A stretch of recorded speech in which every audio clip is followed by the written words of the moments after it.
기름으로 만든 밑반찬들을 즐겨 먹는다는데, 그런데 식사 중 어딘가 다소 불편해 보이는 그녀. 사례가 들린 듯 한 번 시작한 기침은 멈출 기미를 보이지 않고 급기야는 입을 막았던 휴지에 피가 묻어나기까지. 도대체 나기름 여사의 건강에 무슨 일이 생긴 것일까? 불안한 마음에 즉시 병원을 찾은 나기름 여사. 갑작스레 찾아온 이상 증세는 대체 무엇 때문이었던 걸까? 지금 진단 결과가 나왔는데요. 폐암이십니다. 폐암이요? 청천벽력, 폐암이라는 충격적인 진단. 아, 말도 안 돼. 저는 술도 안 하고 담배도 안 폈어요. 제가 무슨 폐암이에요. 혹시 평소 식습관이 어떻게 되세요? 의사에게 평소 자신의 식습관에 대해 하나둘 이야기하는 나기름 여사. 그런데 나기름 여사의 말을 듣던 의사의 표정이 점차 굳어지는데 무엇이 문제였던 것일까?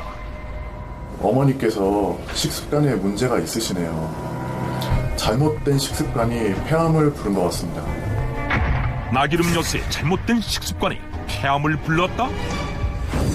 다양한 식물성 기름을 요리에 활용하며 채소 반찬을 즐기는 등 오히려 건강에 상당히 신경 쓰고 있었던 나기름 여사. 그녀의 식습관이 왜 문제라는 것일까? 산패된 상태의 참기름을 나물 무침에 사용해 섭취한 것이 문제가 됐습니다. 네, 산패된 기름은 쉽게 말해서 상한 기름을 말하는데요. 이 기름이 다양한 요인으로 인해서 산화가 되어서 상태가 변질된 것을 뜻합니다. 산패된 기름은 쉽게 말해 상한 기름, 즉 썩은 기름을 뜻하는데, 기름이 여러 요인으로 인해 산화된 상태로 변질된 것을 말한다. 그렇다면 상한 기름이 어떻게 암을 부르게 되는 것일까? 산패된 기름은 녹슨쇠랑 똑같은데요. 그만큼 건강에 나쁜 발암물질이 굉장히 많기 때문에 암을 발생시킬 수가 있습니다. 어느 정도 양이 많느냐? 산패된 기름은요, 여러분이 피우는 담배 있죠. 담배보다도 무려 1만 배나 많은 발암물질을 가지고 있기 때문에 그 산패된 기름을 먹을 경우에는 암이 잘 생기고요. 즉 잘못된 기름을 먹을 때는 바로 약이 아니라 독이 되는 것입니다. 한순간에 독으로 변할 수 있다는 기름. 나기름 여사가 사용한 기름은 유통기한을 넘긴 상태였는데, 기름통에 기재된 유통기한만 잘 확인해도 기름의 산패 여부를 확인할 수 있다고 한다. 하지만 유통기한이 지나지 않은 기름도 상해버릴 수 있다는데, 보통 산패된 기름이라고 하면 유통기한이 지나서 더 이상 사용이 불가능한 기름으로 알고 계시는 경우가 많은데요. 유통기한이 지나지 않은 기름도 보관 상태에 따라서 가정에서 쉽게 산패될 수가 있습니다. 보관 상태에 따라 기름이 쉽게 상할 수 있다? 그렇다면 우리 집에 있는 기름의 보관 상태는 어떨까? 일반 가정집 몇 곳을 방문해 기름의 보관 상태를 확인해 보기로 했다.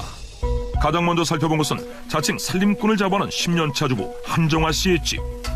그녀 역시 요리할 때 꼭 사용하는 것이 기름이라고 하는데, 기름은 하루에 여러 번 쓰는 것 같아요. 예, 아이들 볶음 요리, 볶음밥, 아니면 이제 뭐 유부초밥 같은 거 할 때는 거기다 살짝 참기름 같은 것도 이제 첨가를 해주면서 자주 쓰는 편입니다.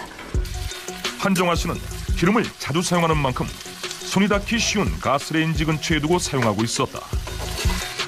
사용하는 기름의 유통기한을 살펴보니 사용기한을 넘기지 않은 상태였는데, 그렇다면 한정아 주부가 쓰는 기름의 상태는 어떤지 측정해보기로 한 제작진.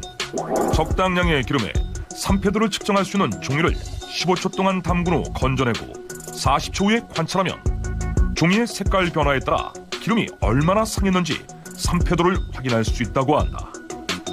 푸른빛의 측정지가 노란색으로 얼마나 변하느냐에 따라 기름의 산패도를 알 수 있는데, 4칸 중 2칸 이상이 노란색으로 변하면 기름의 산패가 진행 중이기 때문에 기름을 교체하거나 폐기해야 한다.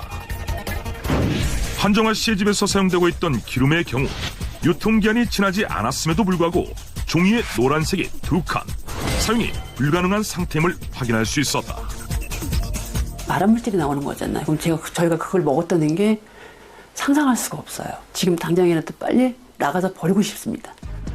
유통기한과 상관없이 기름이 상하게 된 이유, 다름 아닌 잘못된 보관법 때문이라는데, 기름을 눈에 잘 띄는 곳에 두시는 것은 좋지 않습니다. 기름의 산패에는 열과 빛, 공기 이 세 가지 요인이 크게 영향을 미치게 되는데요. 식물성 기름의 풍부한 불포화 지방산은 빛에 오래 노출이 되거나 적절한 온도 이상의 열을 계속 가하게 되거나 혹은 공기와 많이 접촉하게 되면 성질이 변해서 기름이 산패되게 됩니다. 그렇다면 다른 가정집의 경우는 어떨까? 앞서 본 한정화 씨와는 다르게 기름을 가스레인지 근처가 아닌 찬장 안에 보관하고 있는 이진혜 씨. 지금 기름병 뚜껑이 좀 깨지긴 했는데 그래도 가스레인지 옆에 바로 두지 않고 그냥 이렇게 선반에 올려서 천장 안에 넣어서 보관하는 편이에요. 나름의 노하우로 기름을 보관하고 있지만 깨진 뚜껑을 그대로 사용하고 있는 상태. 혹시 기름에 영향을 끼치는 것은 아닐지 기름의 산패도를 측정해보기로 했다. 측정 결과 산패가 어느 정도 진행돼 종이가 노란빛으로 변했는데 기름을 교체해야 하는 상태였다. 한숨이 먼저 나오고요. 제가 이런 기름을 먹었다는 게 정말 끔찍하네요. 또 다른 두 곳의 가정집을 살펴본 결과 기름의 뚜껑을 제대로 닫지 않고 휴지로 막아 보관하는 경우와 기름을 햇볕이나 형광등 같은 직사광선이 노출되는 곳에 보관하는 경우가 있었다. 이 두 가지의 경우 기름의 산패도는 어떻게 나타날까? 산패 측정 결과 사용 불가와 교체 수준으로 두 경우 모두 기름이 상한 상태임을 확인할 수 있었다. 일상에서 쉽게 상할 수 있는 기름, 그렇다면 어떻게 보관해야 할까? 청균수에서 알려주는 똑똑한 기름 보관법. 첫 번째, 열을 피해라. 기름은 가스레인지 근처에 두지 말아야 한다. 두 번째, 공기를 피해라. 휴지로 기름구멍을 대체하지 말고 깨진 뚜껑 또한 사용하지 말아야 한다. 세 번째, 빛을 피해라. 기름은 형광등이나 햇볕처럼 직사광선이 닿는 곳을 피해 서늘한 곳에 보관해야 한다. 이 세 가지만 잘 지켜도 상하지 않은 신선한 기름을 먹을 수 있다. 보관만 잘하면 맛은 물론이고 건강에도 도움을 주는 식물성 기름. 우리는 건강을 위해 기름을 꾸준히 먹고 있다는 한 사람, 정은주 주부를 만났다. 자신이 즐겨 먹는다는 기름을 꺼내 보여주는 정은주 주부. 수납장에서 하나둘 꺼내기 시작하더니 끝도 없이 나오는 기름. 참기름부터 포도씨유, 코코넛 오일까지 가짓수도 다양한 기름들. 개수를 세어보니 무려 15개. 처음에 저 건강 때문에 하나씩 먹기 시작했다가 여러 개 종류별로 사 먹게 되니까 온 동네에 소문이 나게 좀 애호가가 되지 않았나 싶어요. 40대에 들어서면서부터 건강식품에 관심이 생겨 다양한 기름을 구입하게 되었다는 정은주 씨. 무엇보다 기름 보관에도 남다른 노하우가 있다고 한다. 요리하다가 이게 열이나 이런 것 때문에 뜨겁거나 그럼 상할 수가 있거든요. 그래서 빛도 차단하고 이렇게 어두운 곳에 딱 안에다 딱 넣어서 보관해요. 제대로 된 방법으로 기름을 보관하고 있는 정은주 씨. 꺼내 보여준 기름은 바로 다시 제자리에 넣어 정리한다.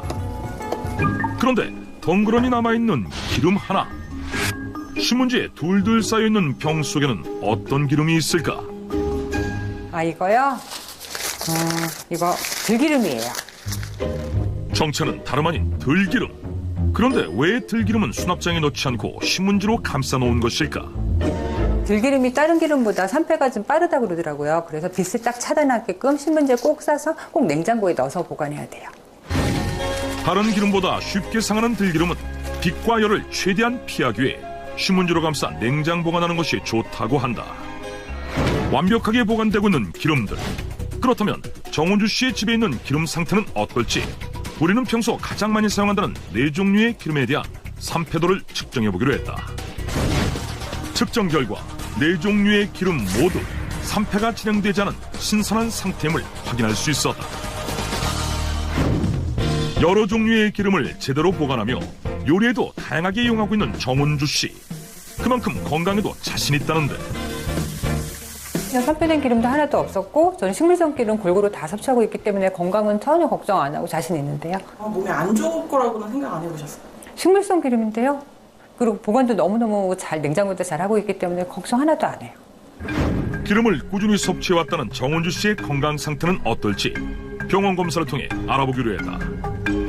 다음 날 검사 결과를 확인하기 위해 담당 의사를 찾아간 제작진. 과연 정은주 씨의 검사 결과는 어떻게 나왔을까? 지금 정은주 씨 피검사 결과 같은 경우는 콜레스테롤 중에 총 콜레스테롤이라는 수치가 219로 정상보다 높게 측정이 되었습니다. 총 콜레스테롤 같은 경우는 정상 수치를 200 미만으로 보고 있고요. 그리고 나쁜 콜레스테롤 LDL 수치도 128이면 정상 내에서는 좀 높은 편이라고 할 수 있겠습니다. 그래서 고지혈증을 의심할 수 있겠습니다. 고지혈증이 의심된다? 고지혈증이란 혈액 속의 지방 성분이 정상보다 많은 상태로 뇌졸중이나 동맥경화 같은 심혈관계 질환을 일으키는 원인 중 하나이다. 건강에 좋은 기름을 다양하게 섭취하며 보관 또한 잘하고 있었던 정은주 씨. 그럼에도 불구하고 콜레스테롤 수치가 높게 나온 이유는 무엇이었을까? 그 문제점을 알아보기 위해 출동한 전문가. 똑똑한 기름 섭취법을 전달해줄 한의사 정세현 원장. 평소 정은주 씨가 기름을 어떻게 사용하는지 살펴보기로 했는데 가장 즐겨 먹는다는 달걀말이를 준비하는 정은주 씨. 달걀 부침에 사용할 기름을 꺼내둔 다음 예열된 팬에 기름을 넉넉히 둘러준다. 지금 무슨 기름 쓰시는 거예요? 네, 들기름이요. 그럼 계란말이 하시는데 들기름 쓰세요? 들기름으로 해도 훨씬 고소하고 맛있는데요? 네, 알겠습니다. 달걀말이에 이어 선보일 요리는 고구마 튀김. 튀김에 사용할 기름을 준비한 뒤 예열된 팬에 가득 부어주는데 어머님, 이건 무슨 기름이에요? 네, 올리브유요. 튀김할 때 올리브유 쓰세요? 네네네.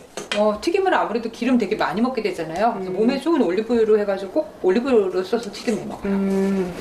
네. 건강을 위해 고구마 튀김을 할 때는 꼭 올리브유를 사용한다는 정은주 씨.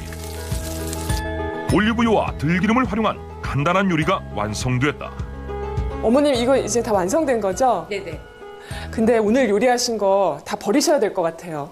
왜요? 이거 드시면 암 걸리실 수 있어요. 암에 걸릴 수 있다는 충격적인 말.